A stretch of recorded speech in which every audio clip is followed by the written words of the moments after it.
Hello students, welcome to Legacy IAS Academy. In today's video, we are going to discuss about a very interesting development in the area of technology, or more precisely biotechnology, where we can see a revival of a dire wolf species after a long period of 12,500 years. The species used to roam around the regions of North America and in the regions of the Eurasia, but has went extinct about 12,500 years ago. And now, why are we talking about this again is because a US-based, a well-known bioscience company by the name of Colossal was established by billionaires such as Ben Lamb and the geneticist George Church. So, this organization has claimed that it has been successful in almost after 10,000 plus years of absence. The team of this organization has been successful in returning the dire wolf to its rightful place in the ecosystem. So, the revival of dire wolf is something that has been claimed by this organization.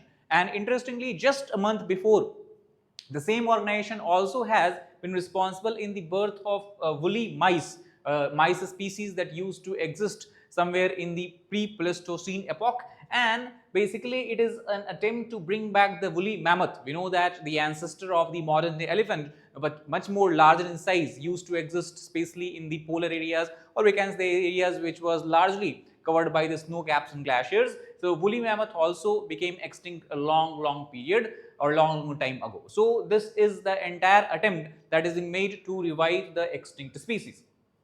Now, if you focus at this particular news itself, the dire wolf is something which become very popular after the Game of Thrones TV series. That is one of the what you can call as the most high rated TV series that you have on the internet today. So in this particular TV show, you have the depiction of a dire wolf, and this is when a lot of people began to know about the dire wolf. So if you talk about dire wolf, its scientific name is Enoceon dirus, and they were very large in terms of the size, canines that dominated the southern region of Canada, we have discussed, and the US, that is the upper part of North America, in about time period of 13,000 years ago. If you look at the present day species of the grey or grey wolf, as it is called, is with the scientific name of the Canis lupus, the 99.5% of similarity scientists have recorded between the dire wolf and the modern day grey wolf. There is a difference of 0.05% in the genetic makeup of these species. The one major difference, however, you can clearly see between the dire wolf and the today's grey wolf is the gigantic size that the dire wolf used to have. For example, if you look at the height of the dire wolf, it was as high as 3.5 feet. In the terms of length, it was about 6 feet, and in terms of the weight, it used to weigh about 68 kilograms. So from this dimensions, this data, you can understand how gigantic this canine used to be when it roamed the earth. As we have discussed, the habitat range of dire wolf, we can clearly see, is marked in blue here. So about 13,000 years ago, we can see the regions of Canada, then the regions of United States, that is marked in the blue, even to the regions of Mexico. We have seen the bone discovery, and then we can see in the Eurasia, largely in the regions of China, is where we also have seen and recorded the fossils and bones of this species. Now, one reason why they become extinct, though we do not have a clear cut and what you can call as the precise idea behind it, but many of the geneticists and experts believe that it was due to the lack of prey on which the dire wolf used to feed upon. It is believed that they used to largely hunt other animals such as horses, bisons, and possibly even mammoths. We just have discussed about mammoth, who were considered as the ancestor of the modern day elephants. But when the human population began to enter into these uncharted territories, we know that from Africa, or in the Africa, when the species of Homo sapiens have evolved, and then they migrated to different regions, and that is when they began to enter into these territory. They had a stiff competition. The dire wolf had a stiff competition with the human hunters, and because of this, because human hunters in the early time also used to feed upon by hunting these animals, it would have caused dire wolf to lose the prey species, lose its food, and that is why they may have also have gone extinct. We have to understand that they are a very genetically unique species because there is no direct surviving relatives. For example, we talk about other animal species, there has been the cases of interbreeding, but that is something which dire wolf has not been seen to be involved in, and that is why we are talking about in terms of the morphological similarity. The grey wolf, as we have discussed, is not the direct descendant of the dire wolf. It is just a different species, but the similarity is very high. So this is a very important point we have to keep in mind. Now we have discussed about the concept of de-extinction. We know that extinction is the permanent loss of a species from the earth, while de-extinction is the attempt to revive this species back to birth. So as we have discussed, the Colossal Biosciences system, it has been involved in the de-extinction process. So how it was done? Now, as per the report published, initially the scientists of this particular organization tried to scout different museums, different scientific observatories, or what we call as the scientific centers across the world, and through these laboratories and museums they tried to gather the specimen of dire wolf. And while doing so, the scientists were able to recover a tooth that used to belong to the same species, which was about 13,000 years old, and also they were able to get a 72,000-year-old skull that were preserved here. So based on the information and data that they received from here, largely we talk about the skull. The skull was the major crucial factor here, because the scientists claim that in the skull was inner ear bone, which is also referred as petraeus, and within this petraeus, that is ear bone, there was a good source of well preserved DNA. We have to understand that when the scientists try to clone or again create a species that has been extinct for many years, they need to have a complete genetic data, so that such DNAs can be created, or changes can be made in the DNA, and then the species can be revived. Now, because of the availability of this skull and the petraeus bone, the scientists were then able to recover enough DNA to create two dire wolf genome. Genome is something that we can consider as the entire genetic makeup of any organism or complete set of genetic information. You know that the genes basically you have, and these genes are then basically are part of DNA, and DNA itself is made up of several base pairs, millions and millions of such base pair then form a gene and then form the DNA, and then inside that you have the genes. So for example, if you talk about this particular dire wolf species, two complete dire wolf genomes were created, and after this the scientists were involved in the process that is referred as the gene editing process. In the gene editing process, then genomes are interfered with, the DNAs are interfered with, and in similar way 20 unique edits were made to the 14 genes in the grey wolf genome, and by doing so they were able to what you can call as create a species of dire wolf. Now if you look at the features and try to compare the dire wolf and grey wolf, we can understand the differences.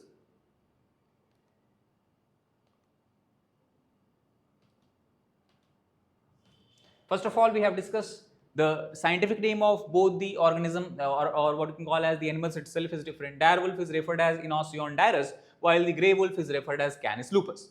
On the other hand, the difference we can clearly see in the weight of these two animals. The dire wolf can be much more larger and can weigh up to 150 pounds, while the modern day grey wolf, they are in the range of only 60 to 100 pounds. Third, if you look at the skull and jaw, dire wolf obviously has much more massive skull and much bigger jaw as compared to the grey wolf.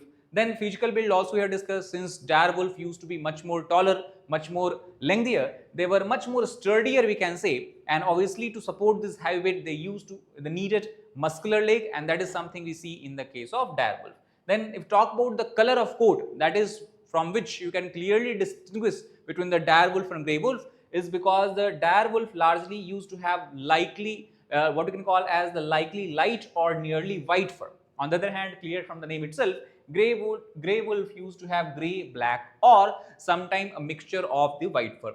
Now in terms of teeth and jaw strength, again here also you have a stark difference, because dire wolf is having much more larger teeth and jaws because they were adapted for the bigger prey. We have discussed in the beginning that dire wolf used to feed upon larger prey such as horses, bisons, you have the woolly mammoth. On the other hand, the grey wolf, as we know that all these animals have become extinct, largely like woolly mammoth. So they are having much more smaller teeth and jaws that is suitable for varied diets, and today the grey wolf also feeds upon small animals such as rabbits and mouse. Now if we try to look at the change that were introduced here, which clearly distinguish the pups that this Colossal organization has been able to develop, is the major changes, the four major changes we can clearly identify here between the dire wolf and grey wolf. First of all, if you look at the naming of the three wolf pups, they are named as Romulus, Remus and Khaleesi. Again, you can see here the influence of the Game of Thrones, the web series that has made direwolf very, very popular. So Khaleesi was name of one of the character in the Game of Thrones series. So are showing distinctive feature. For example, the white coat and increased size, obviously, as we discussed, compared to the grey wolf. Larger shoulders and more muscular legs is something that we see in the pups which were born recently. Unique craniofacial feature. Craniofacial feature means the skull and the face features are much more sturdy and robust in the direwolf pups, and also in terms of the vocalization, they are not producing sounds, or they are not pronounced what you can call as vocalizing as per the what you can call is the seen in the present day grey wolf, but their vocalization is more similar to what is expected from a direwolf. So these are the four major changes that were possible due to the gene editing technology that we have developed. Now, before moving further, to understand that whether the direwolf pups that have been created by this organization, are they really direwolf or is there some catch? I would try to bring your attention to the batch that we are going to start in the Legacy IAS Academy, the regular batch where classes will be held every day between Monday to Friday, every week between Monday to Friday in two sessions. That is the morning session 10 to 1 p.m. and the evening session 2 to 5 p.m. Now, this is going to be a comprehensive course that will take care of your needs right from the prelims examination in the beginning through the mains and then finally to the personality test. And to ensure that your preparation is always on the right track, we'll be providing you class tests which will be held very frequently right from the beginning of the class itself. And then you will also be having guidance about the answer writing programs for mains from mains perspective and the personality interview guidance program as well. Now, we have a strict policy of 40 students per batch. So if you're not able to get admission in time to the April 17th batch, again the same batch we are going to start on the 12th of May also, so you can avail the admission in this particular batch. Now, those of you who are writing examination along with the full-time job, we understand that it's not possible for you to take out time on the weekdays for the classes, and that is why we have the weekend classes for the working professionals as well, where a full day class between on the Saturday and Sunday will be organized between 10 a.m. to 5 p.m. and this batch will be also a 1-year batch with all the same features like weekday batch, and the admission will start on the April 19th. The batch will start on the April 19th. Admission is already ongoing. So you can inquire about all these information about the course timing, batch structure, and even the test series by giving a call to 9606900004.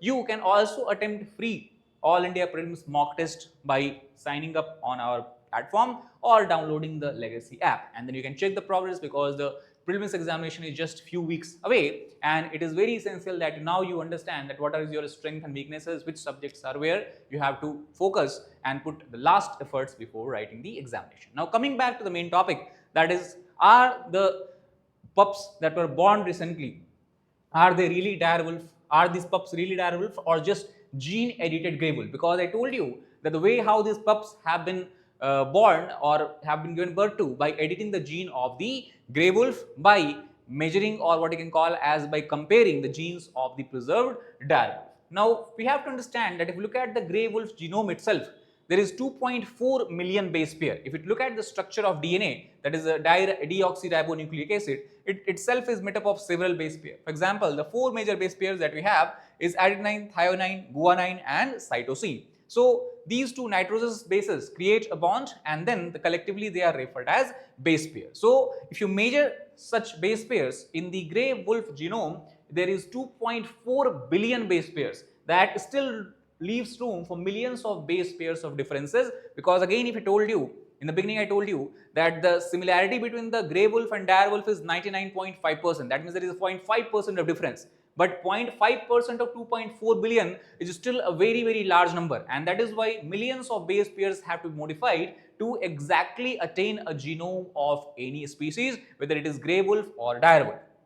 So if you talk about the grey wolves and direwolves, which were earlier thought to be very, very close related, last shared a common ancestor around 6 million years ago. So it is a very long time if you look at the overall history of the species or the animals. And in the last 6 million years, there would have been a lot of changes, evolutionary changes due to change in climate and all, and the requirement, as we know, as per the Darwin's theory of survival of the fittest and all. So obviously, the grey wolf's genome would not yield what you can call as, even though you are modifying it, it will not yield the exact replica of the direwolf that would have existed thousands of years ago. Now here also the scientists are trying to explain it by answering that how you are defining a particular species. Then only you can say that whether the pup that are in question here belong to the direwolf or not. The way how you define a species is of two types generally, or in two ways mainly. One is the phylogenetic definition, where we try to study the evolutionary relationship between different species, and then we try to compare that whether the two species that we're talking about are part of the same family or same species group or not. And second is the morphological species concept, where you try to look at the morphological similarities. Morphological similarity is something that we can clearly see from outside, such as the coat or the color of the fur, such as the length, height, type of muscles, jaws and all. And based on that, you try to understand how close these two species are. So it depends on whether you are phylogenetically defining the species or whether you are morphologically defining the species. Because if you are morphologically defining the species, then obviously we can say the pups that have been born recently or that were born recently, they might or should be considered as a dire wolf. Now obviously we know that even let us suppose that we define the species in morphological term, and let us conclude that yes, indeed the pups that are born are a dire wolf. There is one big problem, and that is even if the colossal, the organization that I talk about, even if the colossal pups are indeed dire wolf, the species probably is not reborn at. That means we cannot say that there is a rebirth of the species, because when you talk about term rebirth, it basically refers to the natural birth by mating of the male and female wolf in this case. So if you talk about the three species, three pups actually, the Romulus, Remus and Khaleesi, as we discussed their name are, they do not have any parent, they have never met any other wolves. That means there is no socialization as such as we see in the wild natural environment, and they do not know how to hunt also, because obviously this is something that is taught by the parents and group. Also, they are not allowed to breed, and as per the Colossus statement, they are going to try and create 3 to 5 more such pups belonging to the dire wolf species. After that, the program will be terminated. In other way, what scientists say that this is just another example of a species which is being or which has been brought back to life only to die again, because once these 5, let us say if they are able to breed even 10 dire wolf puppies, after some time they have obviously a natural this age, and after attaining that natural age they will die, and again we will not see any such species again. So basically this is another example of what we have seen earlier also, when a mountain goat from the Pyrenees mountain called as Bucardo, it was cloned, and this goat became extinct in 2000. Cloning was successful, and again the goat was given birth to, and basically by birth by cloning, but again it died very fast. So similar kind of situation we can see in the case of dire wolf as well. So that is all about this particular video. I hope you got the idea behind why dire wolf has been in news recently, and whether it is the really rebirth of dire wolf or is it something different from that concept. So if you like the video, please hit the like button, share it with your aspirants, and subscribe to our channel for more such content. Thank you very much.